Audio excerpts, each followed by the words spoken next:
दोस्तों नमस्कार, आप सभी का स्वागत आपके अपने YouTube channel RNS education news में। दोस्तों इस वीडियो में बताने वाले हैं आप लोगों को लोकसभा चुनाव 2024 का बिगुल बज गया है।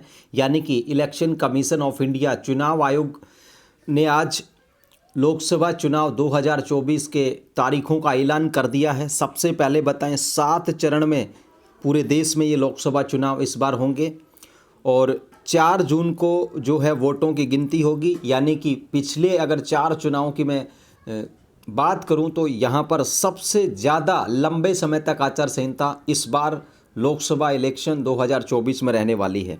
आचार संहिता लागू हो गई है। मॉडल कोड ऑफ कंडक्ट यानी कि MCC लागू हो चुका है। भर्तियों पर भी ब्रेक लग गया है। राजस्थान में 2 चरण में चुनाव होंगे और आचार संहिता में जो चुनाव हैं, जो चरण हैं, आचार संहिता कब तक लागू रहेगी वो भी बताने वाले हैं। और राजस्थान में 2 चरण जो हैं कब कब होने वाले हैं और किन किन लोकसभा सीटों पर राजस्थान में चुनाव होंगे, जो 2 चरण हैं उनमें। सबसे पहले दोस्तों ये वो फेज हैं। पहला चरण 19 अप्रैल को, उसके बाद 26 को, उसके बाद 7 मई, 13 मई, 20 मई, 25 मई। अब मैं एक और चीज़ आपको बता दूं, पिछले बार 25 मई को वोटों की गिनती थी, ठीक है, और इस बार 25 मई को वोट डाले जा रहे हैं छठे चरण के, और 1 जून को जो है 7वां चरण और 4 जून 2024 यहाँ पर वोटों की गिनती, यानी कि उस दिन पूरे देश में लोकसभा चुनाव के नतीजे आने वाले हैं। ये फेज हैं दोस्तों, सिंगल जो फेज है, पहला जो चरण है जहाँ पर एक ही चरण में चुनाव होंगे, वो राज्य आप लोग देख सकते हैं, ये वो स्टेट हैं। 2 पोल्स डेट, 4 राज्य हैं जहाँ पर 2 चरणों में चुनाव होंगे। कर्नाटक, राजस्थान, त्रिपुरा, मणिपुर। जहाँ पर 3 चरण होंगे छत्तीसगढ़, आसाम। जहाँ पर 4 चरणों में होंगे वो हैं 3 स्टेट हैं, ओडिशा, मध्य प्रदेश, झारखंड। जहाँ पर 5 चरणों में चुनाव होंगे महाराष्ट्र, जम्मू कश्मीर। और जहाँ पर 7 के 7 चरणों में चुनाव होंगे उसमें उत्तर प्रदेश, बिहार और पश्चिमी बंगाल, इनके 7 चरणों में चुनाव होंगे। ठीक है दोस्तों, राजस्थान में 2 चरण में चुनाव होंगे। वो 2 चरण कौन से हैं? इस बार सबसे महत्वपूर्ण बात ये है दोस्तों, 96.8 करोड़ लोग इस बार वोट करने जाएंगे।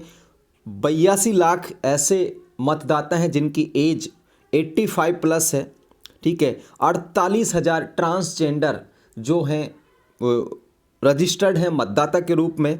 और यंगर जो नौजवान लोग हैं जो 20 से 29 साल के वोटर्स हैं, उनकी संख्या लगभग 20 करोड़।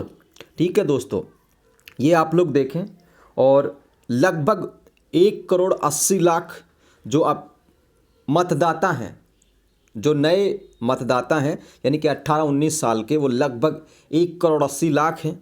ठीक है दोस्तों, लगभग 90 लाख के आसपास दिव्यांग जो मतदाता हैं, विकलांग जो मतदाता हैं वो हैं। ठीक है दोस्तों, और लगभग 19 लाख से ज़्यादा सर्विस इलेक्टर्स हैं, यानी कि सरकारी कर्मचारियों के वोटर हैं।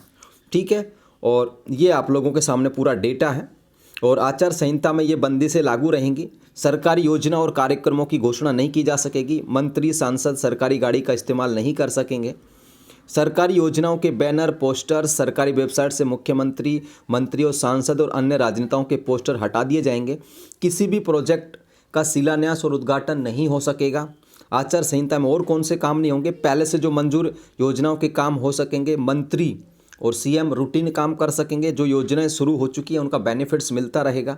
और सरकारी दफ्तर में जनता से जुड़े कामकाज पहले की तरह होते रहेंगे, यानी ऐसा नहीं है कामकाज बंद हो जाएंगे। जो सरकारी कार्यालय हैं उनमें वो काम होते रहेंगे। सरकार कोई तबादला नहीं कर पाएगी, लेकिन चुनाव आयोग ऑफिसरों के ट्रांसफ़र कर सकेगा। ये आप लोग देखें। इमरजेंसी हालात में चुनाव की मंजूरी से बड़े फैसले हो सकेंगे, यानी कि कोई भी अगर काम करना हो सरकार को तो वो परमिशन लेकर के कर सकती है। भर्तियों पर ब्रेक लग गया साथियों। और राजस्थान में ये जो 25 सीटें हैं, इनमें देखिए जो पीले कलर में हो रखा है उसका मतलब है सेकंड फेज। ठीक है, दूसरा चरण जो कि 26 अप्रैल को होगा। ये वो ज़िले हैं बीकानेर, बाड़मेर, जोधपुर, जालोर, पाली, राजसमंद, चित्तौड़गढ़, उदयपुर, बांसवाड़ा, झालावाड़, बारां, कोटा, भीलवाड़ा, अजमेर और टोंक, सवाई माधोपुर। ठीक है, और पहला जो चरण है उसमें देखिए आप लोग जो 19 अप्रैल को हो गए, जयपुर ग्रामीण, जयपुर, अलवर, भरतपुर, दौसा, नागौर, सीकर, बीकानेर, श्रीगंगानगर, चूरू, झुंझुनू, सीकर, दौसा, ये जो पहले फेज में आ जाएंगे। ठीक है दोस्तों, ये देख सकते हैं आप लोग यहाँ पर पहले चरण में ये ज़िले हैं 12 सीटें हैं और दूसरे चरण में 13 सीटें हैं राजस्थान की, जिन पर 26 अप्रैल को वोटिंग होगी और इनमें होगी 19 अप्रैल को। ठीक है, ये यहाँ पर कॉम्बिनेशन बनाया गया है। 4 जून 2024 को मतगणना होगी। ठीक है साथियों, ये पूरा का पूरा है। अब आप लोगों को बता दूं आचार संहिता कब तक रही। देखिए दोस्तों, 4 जून को तो वोटों की गिनती है। ठीक है, उस दिन तक तो रहेगी। उसके अगले 2 दिन तक आप लोग आचार संहिता मान के चलें। ठीक है, अगले 2 दिन तक, यानी कि 5 या 6 जून को जो है आचार संहिता हट जाएगी। तब तक आप लोगों की भर्तियां जो चिकित्सा विभाग की हों, चाहे शिक्षा विभाग की हो, चाहे तमाम जो भर्तियां हैं जो चल रही हैं, पाइपलाइन की भर्तियां हैं, उनका काम लगभग रुका रहेगा। अगर परमिशंस ले ली जाती है, जैसा कि ले सकती है सरकारें, अगर परमिशन ले लेती है तो यहाँ पर जो है आप लोगों की भर्तियों के काम जो है नियुक्ति वगैरह अगर करना चाहेगी सरकार तो कर सकती है, लेकिन डिपेंड करेगा परमिशन पर। और परमिशन जो है उस पर भी डिपेंड करेगा कि चुनाव आयोग क्या परमिशन दे देगा तमाम भर्तियों को पूरा अगर करना चाहे सरकार तो। वैसे दोस्तों 19 और 26 अप्रैल के बाद राजस्थान में आचार संहिता सब पूरे देश में लागू रहेगी। ऐसा नहीं कि राजस्थान के चुनाव हो गए 2 चरणों में तो उसके बाद आचार संहिता हट जाएगी, लेकिन उसके बाद थोड़ा सा जो बंदिश है वो यहाँ पर हट जाएगा, थोड़ी सी बंदिश। यानी कि अगर 26 अप्रैल के बाद कोई काम करना चाहेगी सरकार परमिशन लेकर के, तो उसकी परमिशन मिलने की जो पॉसिबिलिटी है, संभावना बढ़ जाएगी। इलेक्शन कमीशन दे सकता है और 26 अप्रैल से पहले मुझे नहीं लगता किसी काम की परमिशन मिल सकती है। हालांकि मिल भी सकती है, लेकिन 26 अप्रैल के बाद पॉसिबिलिटी ज़्यादा होगी, 26 अप्रैल से पहले संभावनाएं कम होंगी। उम्मीद करता हूं मैं तो कि पूरे जो इलेक्शंस जो हैं लगभग 80 दिन के आसपास जो आचार संहिता रहेगी वो लगभग उस आचार संहिता के दौरान परमिशन मिले ताकि युवाओं को रोजगार मिल सके। ठीक है साथियों, तो ये पूरी खबर है। लगभग 6 जून के आसपास तक आप लोग मान के चले आचार संहिता जारी रहने वाली है। तो ये खबर थी आप सभी के लिए, और अलग अलग जगह पर अलग अलग चरण में जो है वोटिंग होने जा रही है।